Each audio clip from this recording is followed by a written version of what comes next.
Welcome to another podcast. And this week's episode is all about commercial catering. But first of all, here's my friend Sean to tell you a bit more about the podcast. Thank you for listening to another Gaslec podcast, the show to help DIYers, new people into the industry, and those who are wanting to expand their knowledge. Each week we'll pick a topic and go into details. And with special guests and listeners' questions answered, we will look forward to some of the conversations. So let's get back to the show. So, commercial catering. So we've had quite a few jobs come in recently for commercial catering.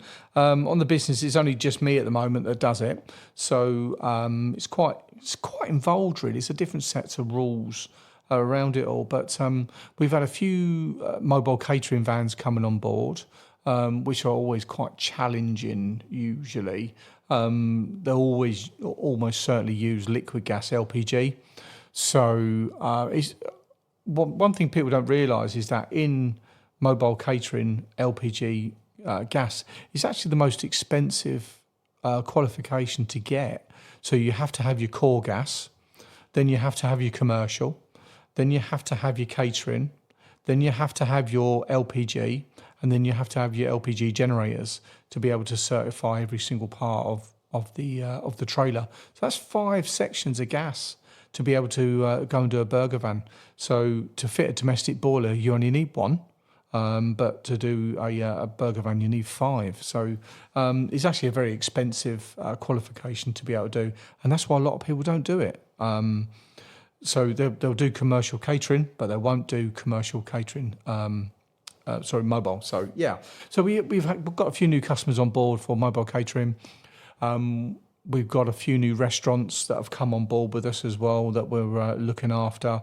So we've had some lovely, there's 2 lovely restaurants that we've been working in recently. We've been working in the Hengis over in Aylesford with the chef Dan over there doing some new appliances. That's just opened up over in Aylesford. That's very, very nice. Seeing some lovely stuff out the back. Some nice food they're being prepared, so which is nice. And we're working over the vineyard over at Rootham Heath on the A20. That's just reopened as well a couple of months ago, and I've been over there as a customer as well. And fantastic service and really, really, really good quality food. So a couple of recommendations from there for some nice special events to go and check them 2 out. So very, very nice.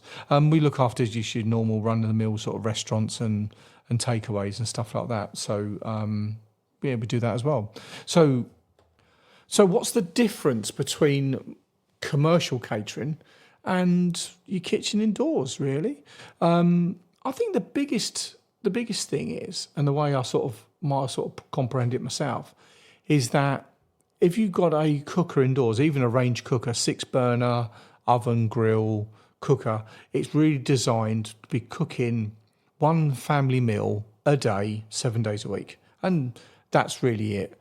You may be using a bit of, sort of Tesco's bought cleaning detergents with a few cloths, maybe once a week, give it a good clean off. And that's how it'll run. It's pretty designed for maybe sort of 5 to 10 years use. And the controls and the buttons and the door hinges are sort of designed for sort of that sort of environment, really. And I think if we got 10 years out of a cooker, I think we'd all be quite happy with that. I think after a few years, all the numbers on the buttons start wearing off, and certainly in my house.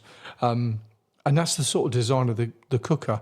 And a freestanding cooker, maybe using 20, 25 kilowatts of gas and of energy sort of as a maximum. So the Christmas Day effect when everything's on all at the same time. So yeah, it doesn't actually burn that much in the scheme of it all, really. So commercial appliances are designed to run for 12, 14 hours a day at full temperature with commercial graded, quite harsh cleaning chemicals and cleaning regimes that may even be once a day for a big scrub down, usually all on wheels. You'll have like a tile floor, or a vinyl, so they'll be wheeled in and out every single day for cleaning behind, cleaning the back. They may even use some sort of small pressure washer as well to get them all cleaned up, ready for the next service. So the design of them they've got to be a lot more hardy, They're all stainless steel. You don't get all the shiny blacks and the chromes and all the rest of it. It's a lot more practical. But the biggest thing is they burn a lot more gas. So if your little cooker at home is doing 20 kilowatts, a big commercial cooker will be doing about 60. So yeah, we have bigger gas pipes, we have bigger gas meters to manage and just run it. So if we just use the range cooker as the example, so a 60 kilowatt range cooker, obviously that's with everything on and everything running, will then produce a lot more CO2. So when we're burning gas, we don't have a flue like a boiler on any sort of gas cookers like that. So there'll be open flued or flueless, type A or type B if you're in the know. So yeah, they'll be burning away and producing lots and lots of CO2 and a phenomenal amount of heat as well. So you set the cooker to 180 degrees, but the top, when it's burning, gas will burn around sort of 1500 degrees. So that's a lot of heat that we're producing. And commercial kitchens, we need to maintain a temperature of no more than about 28 degrees by design within the kitchen. So if we just use the range cooker as an example, 60 kilowatts for that, then we have fryers, and they're between 22 to about 35 kilowatts for a fryer, for those basket fryers that they use. Then we may have a salamander grill. Salamander grills are usually high level, just like a little grill really. Gas, you can get electric versions, but gas powered, about 7 to 10 kilowatts each for those. So not big, but they're like plate warmers or just keeping things warm during the cooking process, during the preparation process. So yeah, the salamander grills. Bain Marie's, which are like these water troughs that heat up water, and then you put pots in there and they sort of float and bob about a bit. But yeah, that's sort of the main what we see in commercial kitchens really. Obviously you get your hot plates and your griddles and stuff like that. You don't tend to see much else than that in what we do. There are some more funkier stuff, but our exposure at Gaslec has sort of been that as a mainstream really. So we're burning now obviously a lot more gas. We're producing a lot more CO2. So now GasSafe have come in and give us a limit of 2,800 parts per million of CO2 and a temperature of 28 degrees that we mustn't exceed. So how do we do that? So what we have to do is we have to take it all away. So the quickest and easiest way to do all of that is with an extractor.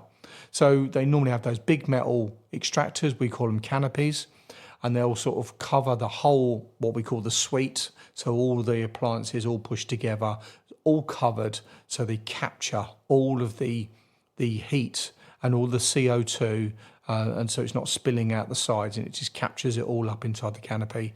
And the big fan will draw it out through sort of various grease filters and extract it away above the roof level. So you'll see those big silver chimneys or flues coming up the side of the building to get rid of all the smells and all the nuisances that are produced, and the heat as well, and it'll just take it all away. So we've established how we can get rid of all the CO2 and the smells and the grease and stuff that's in the air, part of the cooking process, but we have to replace the air. So, and this has been the biggest struggle that I've had for years when it comes to commercial catering, is that people are happy in these establishments that have certainly been around for a few years to turn the extractor on to get rid of all the temperature and the smell and the smoke and all those bits and pieces. But we need to bring air in that for the extractor, B for combustion, and C for us humans to breathe. So we want to create a bit more of we want to create a negative environment, so it's pulling and coming away. So we don't want it as a positive. Otherwise, if you did like a sizzling steak on the grill, then the smoke would then go into the cooking area. If we had a positive environment, if we have a negative environment, it will shoot up out the chimney or out the flue, and it will go off via the extraction system. So we need to bring air in. So there's two ways we bring air in. We bring it in either passive, which is a large metal vent which allows air unobstructed to come in under its own free will as and when it's needed, or we bring it in actively. So active ventilation will be like a fan, and it will blow typically around 350 to 400 mil across, maybe 500 mil across, and it will blow air in. And then bring it into the kitchen, and that will give us, we have to then adjust the rates. So we're running at around 75 to 95% of what goes out as a volume comes in as a volume. So we don't want it the other way, but otherwise the air won't, and the gas, the flue stuff from the cooking heat products and the smells won't actually go up up through the extractor. They'll just hang around the kitchen and start creeping out into the customer areas. So it's not that difficult to get that right. It's actually quite a straightforward job, to be honest. But then we have a interlock system. So we work to a document called DW172. And DW172 says that we have to, because that's all about ventilation and extraction in commercial kitchens, we have to interlock it. So on the gas pipe coming into the kitchen, we have a solenoid valve that when it's depowered, it shuts off, it's sprung loaded, it closes, so there's no gas to the appliances. So then when we turn on the extractor, and if we've got a active ventilation system and we turn that on as well, there's a proving system to say, yes, it's on and working, it's satisfactory, and then it'll open with a click, and then it'll let the gas through to the appliances. If any of those drop out, and we had a customer last week that actually happened to, their extractor packed up, the gas solenoid drops out and it doesn't allow the gas through. So it is a bit of a problem, and you won't get any gas coming through. If we overrid it and got the gas to come through, the environment would be so hot, so toxic and so dangerous with CO2. If the CO2 levels got above 2,800, that's an at risk. Over 5,000, that's immediately dangerous. And then that's when we start producing levels of carbon monoxide, CO, because what we call vitiated air, so the dirty air that's not going away, that's coming back through, and then comes part of the combustion for the gas and goes round in a loop and loop. So dirty air being burnt produces more dirty air that goes back in, produces more dirty air, and it goes in a downward spiral. And on your analyzer, you start seeing these CO levels from typically 0 start creeping up 1, 2, 3, 4, 5. So we have a maximum limit on that as well. So, but it's not a great place to be. You'll have temperatures in the 40s, maybe 50 degrees in there. It'll be so hot standing next to the appliances. And the high CO is lack of oxygen. So it's almost like being at altitude. The more you breathe, then there's no air coming in, so you end up sort of hyperventilating. And anyone that's asthmatic would know that actually that shortness of breath, and you just cannot get the air in to breathe, even though you're going through the mechanics of breathing within the body, you just cannot get enough air to breathe. And then, it's downward spiral really. Long-term effects of CO2 is sort of brain damage. So it's not great at all. So we really, really need to make sure that this is all being kept on. And what we do on part of our work is we go around to commercial premises every year, like a gas safety on your boiler type thing, and we do this in commercial premises. And we go and do a gas check. We make sure that the interlock systems are working, they're cutting in, cutting out as they should, and they're working with the fans. And we've got the right amount of extraction going out and the right amount of ventilation coming in. So we've got that lovely little balance. So we're not building up these toxic levels on the air. So that's really sort of commercial catering, really. So it's bigger appliances, burning more gas, which produces more CO2 that we have to get through extractors. We have to take it all away, and then we have to then bring in the fresh air to make sure it's all balanced up correctly, and then a system to make sure that it's all working. It's called the interlock. So that's where we are. So one other little part of commercial catering that we actually don't get involved with at all, just due to the very nature of it really, is on the extract systems, they have periodic either three months, 6 months, or yearly cleaning regimes. So something like a children's nursery, they do hardly any frying at all. It's mainly baking and boiling, really. So they put stuff in the oven and boil up some vegetables. So their extraction systems are really, really clean. They have the grease filters and stuff, and I think their cleaning regimes are once a year, and that's probably a little bit sort of overkill, really. But making sure the ducting, they have grease filters in line to catch anything before it goes outside. Same with care homes, they don't fry a lot. They tend to bake and boil, really, and grill. So they tend to be quite healthy places. When you start looking at pubs and they're doing a lot of chips and they're doing a lot of beef burgers and stuff like that, that's when you need to 3 and 6 months maintenance regimes on the extractors. And one of the biggest causes of pub fires and restaurant fires is actually fires in the extraction system. So when they're not being kept on top of, or another thing is they change the menu. So if there was like an Italian restaurant doing a lot of pasta and that sort of stuff, and they then go over to like a fish and chip restaurant, so suddenly they've changed the menu, they've changed the appliances, and now they're using a lot more grease into the menu. With the items on the menu are being fried and different preparation techniques. But then they don't change the cleaning regime, so they need to get the extractor people in, and they have to clean all the ductwork and spray it all out and make sure it's all clean, because grease is flammable. So, and certainly when you're starting to heat it up and it all turns back to liquid, and I've seen it before when I've been doing some pubs, and you have this sort of cold grease, and then suddenly it's got hot, and it's like it's raining down the back of the splashback where it hasn't been cleaned, because they have like a trough at the back. So any hot grease that goes up and sticks to the canopy on the inside will drop down into a trough, and then part of that little trough should be cleaned out regularly. And I've seen them where they drill holes in and put like little mini buckets so they can clean them out into the buckets. And I've just seen them pouring out, absolute pouring. And you're like, guys, this is a fire risk, absolute fire risk. But so it does happen. But yeah, changing the cleaning regimes and sort of just monitoring it, obviously, but all things cost money. So, when you've got these independent places and it's coming out of their pocket, you can understand why, a little backstreet takeaway will sort of have a yearly cleaning regime when it should be every 6 months or every 3 months. So, if you are in commercial catering and that is your business, please make sure you keep on top of the cleaning regimes for the extraction system, and just to keep it monitored.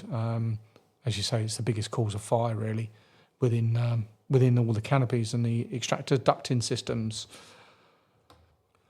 So another part of catering is obviously the mobile catering side. So catering trailers, or what we deem to call burger vans, but obviously they are better versions of burger vans. But the LPG side, so we have some sort of gas bottles stored. We used to do some work for a fish and chip van that was mobile. It was just mobile van that we used to drive around and then sell fish and chips out the side of it. That was quite an interesting little setup there. That was sort of a custom-made thing rather than like a trailer. That was an actual van that was the rear was converted for mobile catering. And we get pop-up like food and drink festival type gazebos, and they'll have like a catering appliance with a gas bottle. So they're almost the hardest ones to certificate. They need a certificate to be able to go onto these events, but they are commercial appliances like fryers, typically a fryer. Then we've got a gas bottle and a hose, but we're in different locations, and gas bottles have got to be on a firm and level base, all LPG bottles, but that might be on a grass bank. Then they're in like a gazebo, which is flammable, but this thing's producing a lot of heat. And then you've got rain. If it's raining, you've got rainwater and a hot fryer with 200-degree oil, which there's a risk of. There's obviously a big risk of water coming in contact with hot oil, and we all know what happens with that in the event of a fire. So they are the most trickiest ones to do. And I was down in Rochester at a little festival, and there was this little stall there. I won't name what they were selling. And I looks over, and they had like a little fryer there, and they were doing these little burger things that I eat a lot of because I'm a vegetarian. And I looks over, and the rear flap of the gazebo was flapping and it was raining, it was drizzling. The rear flap was flapping around, and I looked at it and I was like, that's all melted. That's come over and made contact with the appliance. The gas bottle out the back is on a grass bank. The gas pipe is on the floor. So we're not allowed to have gas pipes touching the floor because of vermin nibbling away and stuff like that. The gas bottle pipe was on the floor, and they were obviously doing their serving, and they had all their bits and pieces. But that is the most hazardous environment, and we can do a gas certificate and go, right, okay, what's your procedure? There's my gazebo, there's my table, there's all my non-flammable bits and pieces. But when they come to set up, they could set up completely different to how we how we saw it. So we just make sure on the gas certificates we would just write down thoroughly that this is how they need it to be set up, this is how we've seen it set up, and this is how we've advised them to set up. But yeah, we had rainwater coming into the oil, and it was really spitting, because obviously when the water hits the oil, it boils and starts spitting the oil everywhere. It was a bit of a nightmare really. So wasn't a great setup, that one, weren't great. But being in the industry, I get to see it all. So, but yeah, liquid gas or LPG, mobile catering. So that's whether it be pop up or in vans or trailers. So yeah, that's the sort of the extent of it really. So bigger appliances, bigger pipe, bigger gas bowls, bigger gas meters, lots of CO2, lots of management from that, lots of temperature that we have to keep down as well within the environments, because all chefs are the same. They're all shout and bowl, and they work in a high stress environment, and they do a job that I could never ever do. So they do a fantastic job, but they do shout a lot. So, but I can understand why. But they love it. They absolutely do love it, and they do a fantastic job, most of them. So great. Well, thank you very much indeed. Got no stories this week. I've dragged on for 22 minutes, so I'll just leave it at that. And next week's episode, I'll tell a few jokes and tell a couple of stories. So we'll break it up a little bit. So thank you very much. Have a fantastic week. Recording this on Saturday evening. We've got Father's Day tomorrow, being Sunday the 16th of June. So all the fathers out there, have a fantastic day. There's a little steam thing going on up Gravesend, little steam trains that I might pop up to. We've got a bit of lunch at the vineyard with the family, so looking forward to that over at the A20 Route Heath. So doing that tomorrow. So yeah, this is going out on the Tuesday, so obviously this is all history. So fantastic. Well, have a great time. Thank you very much, guys. Take care. All the best.